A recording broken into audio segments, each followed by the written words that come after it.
Shalom Bapak Ibu Saudara yang dikasihi Tuhan. Berjumpa lagi kita di dalam ibadah kita pada pagi hari ini Bapak Ibu. Kita sedang merayakan hari pencurahan Roh Kudus. Pada saat Kristus naik ke sorga, Dia memberikan Roh Kudusnya, apa yang telah dijanjikannya kepada murid-muridnya dan kepada kita. Mari kita akan membaca di dalam Kisah Para Rasul 19. Saya akan membaca pada ayat yang kedua. Demikianlah firman Tuhan. Katanya kepada mereka, sudahkah kamu menerima Roh Kudus ketika kamu menjadi percaya? Akan tetapi mereka menjawab dia, belum. Bahkan kami belum pernah mendengar bahwa ada Roh Kudus. Bapak Ibu, bagian ini adalah satu perjalanan pelayanan Paulus dalam memberitakan Injil ke seluruh dunia. Paulus menyadari betul bahwa di dalam perjalanan pelayanannya dia ada peran Roh Kudus yang begitu luar biasa menolong dia, begitu luar biasa menuntun dia, begitu luar biasa membuat pelayanannya berhasil dan memenangkan banyak jiwa. Karena itu dia tahu betul pentingnya Roh Kudus. Dia tahu betul bahwa setiap orang percaya seharusnya dipenuhi Roh Kudus. Untuk apa? Untuk dia juga bisa melakukan panggilan pelayanannya dengan baik. Ketika dia bertemu dengan beberapa murid ini merupakan golongan-golongan yang satu golongan dengan Apolos. Mereka adalah orang-orang yang dibaptis oleh Yohanes Pembaptis. Dan yang menarik pada saat dia ketemu dengan mereka, yang ditanyakan adalah, sudahkah engkau dibaptis oleh Roh Kudus? Padahal Paulus tahu mereka sudah dibaptis. Tapi dia bertanya lagi, apakah mereka sudah dibaptis oleh Roh Kudus? Dan mereka jawab, kesadaran Paulus, pengertian Paulus bahwa Roh Kudus penting yang membuat dia bertanya hal ini kepada murid-murid itu. Supaya apa? Supaya kalau mereka belum dipenuhi Roh Kudus dan belum menerima Roh Kudus, mereka harus mau dibaptis dan menerima Roh Kudus. Bapak Ibu Saudara yang dikasihi Tuhan, pada saat Paulus menanyakan ini dan memerintahkan mereka untuk mereka bisa dibaptis di dalam Yesus dan menerima Roh Kudus, bukan berarti Paulus hendak meniadakan apa yang telah dikerjakan Yohanes. Bukan berarti Paulus hendak mengatakan bahwa baptisan mereka yang sudah mereka terima pada saat mereka dibaptis oleh Yohanes itu tidak sah, saudara, bukan. Tetapi di sini Paulus hendak mengajar mereka bahwa baptisan mereka yang sudah mereka lakukan sebagai baptisan pertobatan, baptisan pengakuan dosa-dosa, tapi mereka juga harus dibaptis dalam Roh Kudus. Yohanes Pembaptis adalah seorang rasul yang dipilih Allah juga. Dia dipercaya untuk membuka jalan dalam misi pelayanan Yesus Kristus.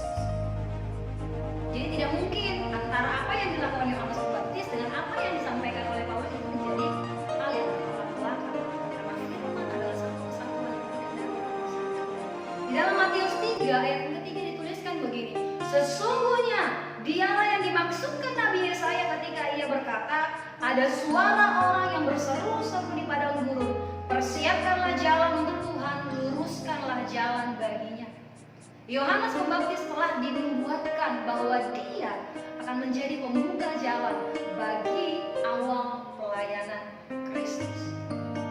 Karena itu Paulus bukan hendak meniadakan apa yang dilakukan Yohanes, tetapi ada hal lain yang juga dia harus sampaikan kepada murid-murid yang dia temui selain daripada dibaptis.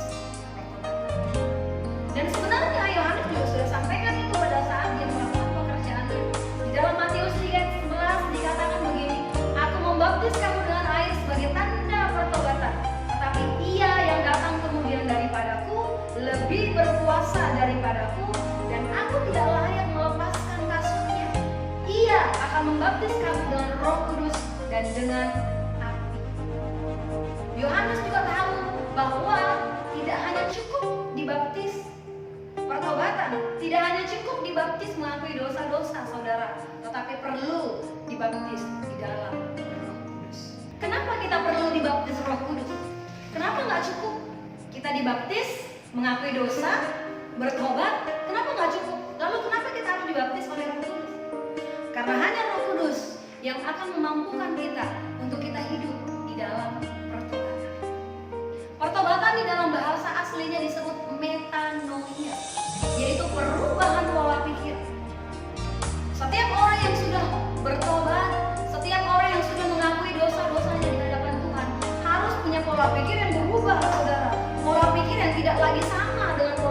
dengan manusia lama kita. Dari yang tadinya tidak baik, kita menjadi pribadi yang lebih baik. Dari yang tadinya kita hidup di dalam kesalahan, maka sekarang kita harus hidup di dalam kebenaran. Dari yang tadinya kita hidup menuju kepada kebinasaan, sekarang kita hidup menuju kepada kekekalan, keselamatan. Karena itu, untuk bisa melakukan pertobatan, untuk bisa hidup di dalam pertobatan, kita perlu Roh Kudus. Yohanes di dalam Matius 3 ayat 8 katakan, jadi hasilkanlah buah yang sesuai dengan pertobatan. Yohanes mengingatkan bahwa pada saat aku membaptis engkau sebagai tanda pertobatan, enggak cukup, tetapi engkau harus tunjukkan buah pertobatanmu. Buah pertobatan yang bagaimana, yang tentunya bisa dinikmati banyak orang, yang tentunya bisa memberkati banyak orang dan memuliakan.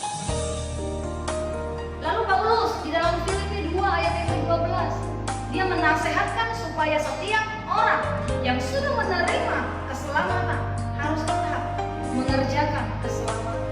Pada saat Kristus mati di atas kayu salib, kita diselamatkan, kita tak hanya diam saja, saudara, lalu hidup sesuka hati. Karena apa? Karena Tuhan sudah menyelamatkan, Tuhan sudah menghapus dosa-dosa kita. Lalu kita hidup sesuka hati tanpa lagi melihat kebenaran firman Allah dan hidup di dalamnya. Tetapi Paulus katakan, kerjakan keselamatanmu dengan apa? Takut dan gentar kepada Allah. Sehingga apa yang Tuhan perintahkan, kita harus lakukan sebagai buah dari pertobatan. Lalu Yakobus katakan juga apa di dalam Yakobus 2 ayat ke-26? Dia menuliskan bahwa iman yang tidak disertai perbuatan adalah iman yang mati. Jadi kalau kita berkata kita percaya kepada Tuhan, kita berkata kita bertobat, kita berkata kita sudah mengakui dosa-dosa, tetapi kita masih tetap hidup di dalam dosa, maka itu berarti kita sedang menipu diri sendiri dan menipu Allah. Dan sebenarnya kita berdosa. Sebenarnya kita menyadari betul bahwa kita berdosa. Dan bagaimana kita bisa hidup di dalam pertobatan, saudara? Harus dipenuhi, dipimpin oleh Roh Kudus. Dan itulah yang mau disampaikan oleh Paulus kepada beberapa murid yang dia temui, supaya mereka tahu pertobatan yang sudah mereka kerjakan di dalam baptisan Yohanes itu harus mereka tunjukkan dari hari ke hari. Hidupnya harus sesuai dengan pertobatan, hidupnya harus sesuai dengan pengakuan dosa yang mereka lakukan. Dan yang bisa memampukan itu hanyalah dengan dipenuhi Roh Kudus. Untuk hidup benar, untuk hidup sesuai dengan ketetapan-ketetapan Allah, kita tidak bisa pakai kekuatan kita. Kita tidak bisa pakai kemampuan kita. Kenapa? Karena kita masih daging, saudara. Masih punya peluang yang besar untuk melakukan dosa. Masih punya banyak keinginan-keinginan yang tanpa pertolongan Roh Kudus kita akan kalah. Matius 26 ayat ke-41 dan Markus 14 ayat yang ke-38 mengingatkan, roh itu menurut dan daging itu lemah. Kita terlalu lemah. Kita terlalu lemah, saudara, rentan dalam dosa. Karena itu kita perlu mengaktifkan Roh Kudus. Karena itu Yesus pada saat dia naik ke surga, dia tahu kelemahan-kelemahan manusia ini, sehingga perlu diberikan penolong. Yohanes 14 ayat 16 katakan, Yesus meminta kepada Bapa supaya apa? Supaya diberikan penolong, atau dalam bahasa aslinya katakan Parakletos. Untuk apa? Menolong kita. Menolong kita untuk apa? Bisa hidup di dalam firman Allah, untuk bisa hidup di dalam pertobatan hari ke hari, terus menerus seumur hidup kita, sampai kita kembali kepada Tuhan. Lalu bukti nyata apa? Bagaimana kita bisa melihat orang yang hidup di dalam Roh Kudus? Bagaimana kita bisa tahu kita hidup dipimpin Roh Kudus? Galatia 5 ayat ke-22 sampai ke-23 menunjukkan, menyampaikan dengan jelas kehidupan orang yang dipenuhi oleh Roh Kudus adalah dia yang hidup di dalam kasih Tuhan, kasih yang mau mengampuni, kasih yang mau menerima, melakukan tanpa harus ada syarat apapun, tapi karena Kristus sudah bergabung mengasihi. Orang yang punya sukacita, bersyukur atas segala berkat Tuhan. Orang yang punya damai sejahtera, punya kesabaran, kemurahan, kebaikan, kesetiaan, kelemah lembutan, dan dapat dapat menguasai diri dari segala keinginan-keinginannya. Karena itu Bapak Ibu Saudaraku yang dikasihi Tuhan, mintalah Roh Kudus memimpin segenap kehidupan kita. Karena hanya dengan Roh Kudus kita mampu hidup di dalam pertobatan. Kalau kita bertobat, tapi kita tidak menunjukkan buah pertobatan, maka sia-sialah apa yang telah diberikan Tuhan kepada kita. Maka sia-sialah pengorbanan Tuhan dalam hidup kita.